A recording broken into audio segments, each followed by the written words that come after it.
First, at this point in the morning, the Louisville Fire Department is facing an aging fleet of fire trucks. This week's funding victory, however, has things looking up for the LFD.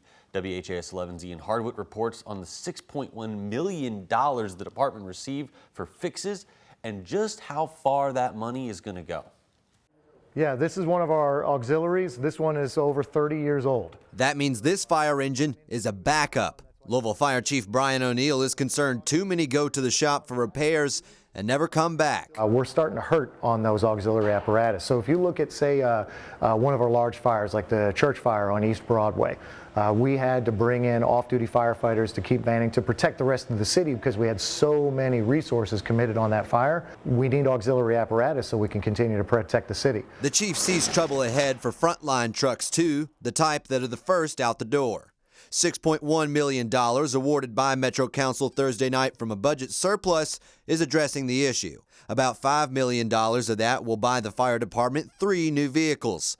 The other $1.1 million goes towards building repairs at 4 separate firehouses. Firehouse Engine 17, right next to Brown Foreman, is over 100 years old. In fact, these garage door bays used to be horse stalls. But if you take a look inside, that history is starting to crumble. And the firefighters working inside deal with missing tiles and holes in the floor. In the gym, the plaster and paint peel while the ceiling crumbles away. Facilities are not terrible, but they need help. About $33 million more in help, the chief calculates. But his priority remains on replacing fleet vehicles that are entering their sunset years. Those take 3 years to make. That'll cost another $6 million next year. In Louisville, Ian Hardwick, WHAS11, on your side. The department's goal is to have a frontline fleet less than 20 years old by the year 2030. According to the National Fire Protection Association, frontline vehicles should not be any older than 15 years. A man has been charged in connection to a quadruple shooting in Louisville's Russell neighborhood last January. Skylar McAdams was arrested yesterday in Harrison County, Indiana. McAdams is charged with 2 counts of complicity to murder. On January 31st, officers found 4 men with gunshot wounds inside a car near Muhammad Ali and South 12th Street. 22-year-old Corey Dillard died at the scene. Another victim died the next day at the hospital. The LMPD's fugitive unit and the Harrison County Sheriff's Office worked together to arrest McAdams. He's awaiting extradition back to Kentucky for his arraignment. The Metro health officials say they've noticed an increase in chickenpox cases among children here in Louisville. So far this year, there have been 14 cases, but half of those were reported in just the last month. The cases have all been in people who didn't have their shots or are too young to be vaccinated. Doctors say chickenpox can be harmful also for those women who are becoming pregnant. The best advice is for people who are considering pregnancy to find out if they're immune.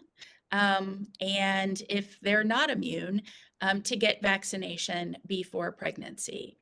If a person is pregnant and they are not immune to chickenpox, then they want to take measures to protect themselves if they can.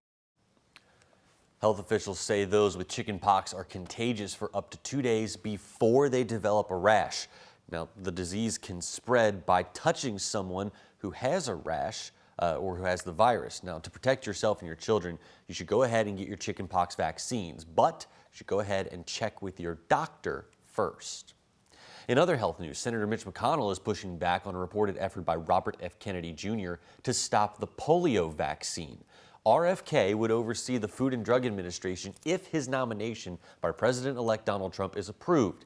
ABC News reports Aaron Siri, Kennedy Jr.'s lawyer, has lobbied to revoke the approval of polio vaccinations, causing many to believe that it will be part of RFK's agenda as well. McConnell, who is a polio survivor himself, pushed back yesterday in a message aimed at Kennedy. McConnell saying, quote, "The polio vaccine has saved millions of lives and held out the promise of eradicating a terrible disease.